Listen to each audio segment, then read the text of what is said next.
Hello YouTube, Top Notch Sports, back again of course. I'm going to keep rolling with the NFL. I've been doing team-based type of material lately. I'm going to break now into individual player material. And right now I'm going to analyze, of course, based on my views, who the top 10 NFL running backs are. This isn't for fantasy football. This is just who would you want on your team each Sunday and Monday and Thursday, whenever they play otherwise. But, and this is, again, a culmination of, kind of their body of work and their careers, particularly the last few years, and also way last year as well. So, let's just, let's break this down.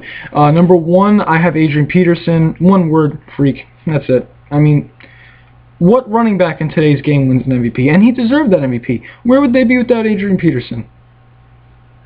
2-14, they'd be worse than the Chiefs. I mean, maybe that's wishful thinking, but just everything they did was just so much through him.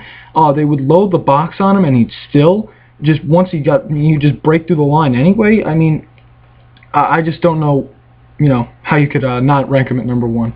So number two, Arian Foster. This is just such a great all-around back. Just like his intangibles are just off the charts. I mean, the guy's one of the bigger backs in the league, believe it or not. I mean, until you see him up close, he's a big guy. He's about 6'1". He's got a solid build, of course, like most running backs do. Of course, his elusiveness is great. Couple that with the strength, where he can truck people, he can knock you back. But his elusiveness is fantastic because his lateral movements are just great. I mean, you watch him play, you just see guys grabbing in air a lot of the times. He's just very quick on his feet, especially in those lateral movements. So he's great at that. Fantastic receiver. He's great yards after the catch. He's great getting open. He's just such a good extra receiver for Matt Schaub to have. So he just does it all. I think you got to have him at number two. His value is unquestionable for that football team. Number three, I got Ray Rice. Again, he takes over in all the aspects, and he was their best offense. He still might be their best offensive player. I say he is, but even before Joe Flacco, became the quarterback he is today, which in my opinion, I think he's a very good quarterback. Before Torrey Smith arrived, before Anquan Boldin arrived, and that the passing attack improved to what it is today. Ray Rice was the guy. He had to do it all. He had to really carry the load. You're going to see more of that this year. With the loss of Anquan Boldin, and Torrey Smith seeing a lot of doubles. You're going to see that this year, and how this guy can just dominate just everything. Just his rushing is fantastic. I mean, just the way that you have all these big linemen up there, and then this guy just hides behind him, and then tackling him, not an easy thing, and his ability to receive. One of the best receiving running backs in the game. So his value is just so high to this team. They're going to need him again. Number three, in my opinion. Number four, I got Marshawn Lynch. This is a guy who's a great, very gifted runner overall, kind of like what I alluded to in Foster. He can break off the big run, despite he's not the fastest back, but he of course has good speed. But I wouldn't consider him as fast as like a guy like Javid Best or Chris Johnson, Jamal Charles, like those type of fast, but fast. Great break, he can break off the big run. He's tough. He's a tough back. He fights for those extra yards. He's great in the red zone. And he's a tackle breaker. He's got a very, very mean stiff arm, and he could really break tackles, and he's more elusive than you'd think. I mean, besides just his fact to push people back and break tackles, he's very elusive as well. So I'm going to put him at number four, big to what they do on that Seattle football team. Number five, I got Jamal Charles. Some of the best speed in the NFL at the running back position. Great vision. I mean, he could just find a hole, find a small gap, and he's just gone. He's got to be considered one of the best breakaway runners in the NFL. And he had a great year on a bad football team. I mean, the worst team in the league, and he puts up great numbers. A turnover machine as a quarterback in Matt Castle. No disrespect to the guy. So that's a lot of turnovers. That makes it tough for a running back. Dwayne Bowe hurt a lot. Just no pass game. So they just load the box on him, and the guy still played terrific. So his value to that team is unquestionable. Just his ability to take over as a running back, you see it. Great player. You're going to see him be even more effective. He's 4.5 yards a carry last year, I think. Check me on that stat. Now just with a guy like Alex Smith who can go in there and be a serviceable quarterback, you could see big things for him this year. I got him at number 5. Number 6, LeSean McCoy.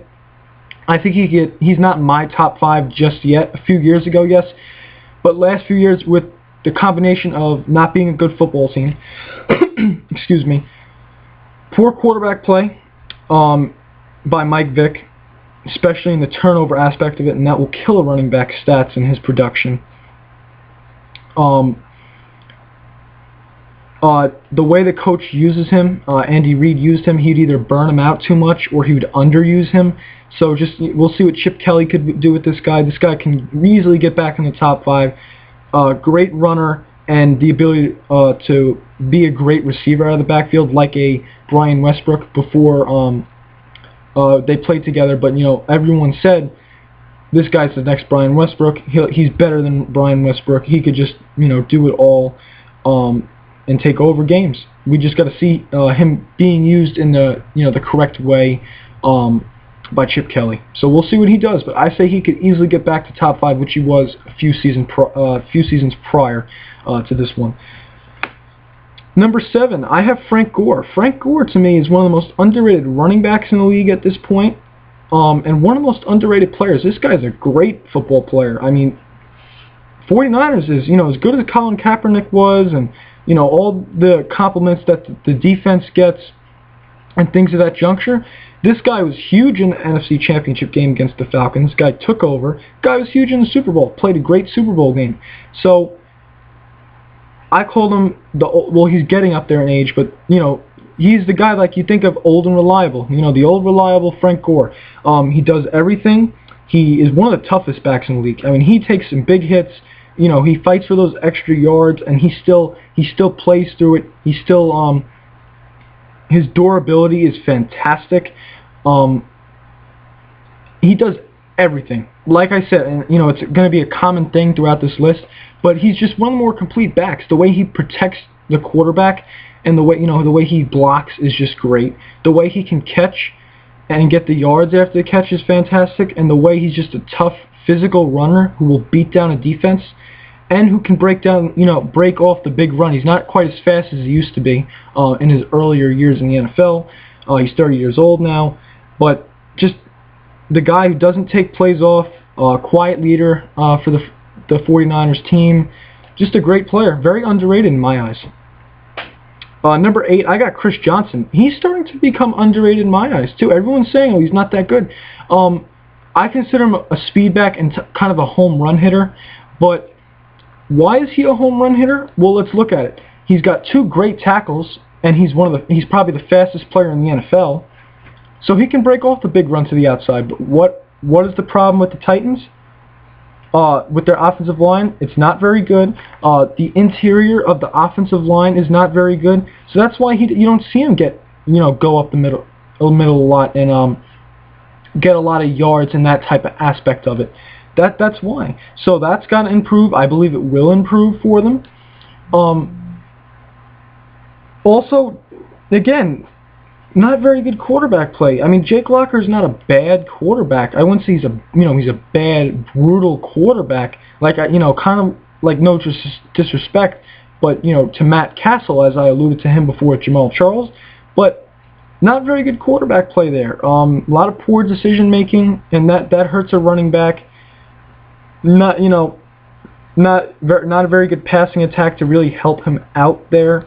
But if Jake Locker can improve and maybe they get some playmakers on the outside, as receivers, can step up, and Chris Johnson, there's not so much attention drawn to him, you could see how great this guy is, because this guy was considered the best back in the league several years ago, and that's when Vince Young and Kerry Collins were there, and they were. Vince Young, a little inconsistent, but they were good enough to kind of win football games, as you can see with their record. The record hasn't been there. So I think this guy can move up as well. Again, speed back, great speed, bad line, not great quarterback play. Chris Johnson.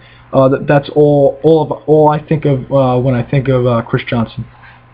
Number 9, Matt Forte. He draws a lot of comparisons to Marshall Faulk. His ability to do it all, catch, run, catch some more, yards after the catch, just be all over the field, just like Marshall Faulk. A lot of analysts compare him to Marshall Faulk, and that's completely reasonable. His game is just fantastic. It definitely draws comparisons to him, and his ability to take over in every aspect of the game. Not a very good offensive line there, one of the worst in the league. So if that can improve just a little bit, and it's taken steps forward, maybe baby steps, but steps forward the last couple of years. So you could see, when that can improve and the pass game is getting better with Brandon Marshall, when healthy, this guy's great. Just a great all-around player. You got to have him in your top 10. But the injury bug, that's been something with him. He's really got to stay healthy now. But I believe he can do that because he's just been real beat up just from having to do so much and such a big workload. Number 10, I'm going to go with Doug Martin. The guy that I have looking in is Alfred Morris. I think Doug Martin's a better player. Alfred Morris, yes.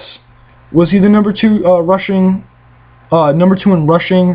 this past NFL season? Absolutely. Is he a great player? Yes, he is. But when I look at it, I say Doug Martin, bad quarterback play. Not a good quarterback there. Not a good passing attack there with Josh Freeman. Not a good football team. I forget their record, but they weren't in a playoff hunt. They were a bad football team. It's the polar opposite. You have good quarterback play with the Redskins and RG3, the offensive rookie of the year. You have a good football team that won a tough division in the NFC East. The NFC East, maybe all the teams aren't going double-digit wins, but it's a dogfight to win that division, and they went 10-6. So that's a playoff football team. And he has one of the best running back-oriented coaches in terms of Mike Shanahan and what he can do.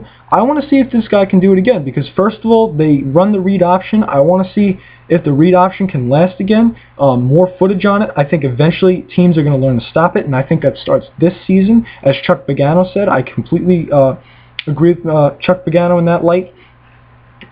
So I want to see if he can do that again.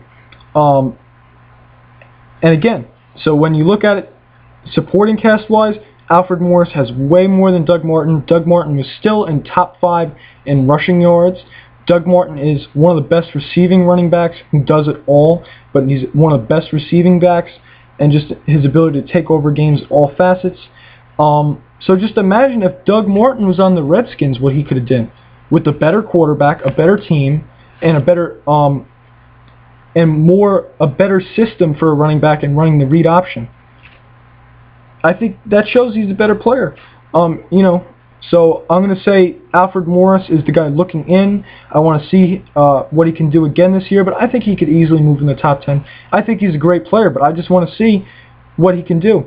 And, given to his better supporting cast than Martin, I'm going to have to rank him slightly below Doug Martin, but I could easily, make the argument that Morris is better. I mean, you can easily make the argument that Morris is better. They're both great running backs in this league.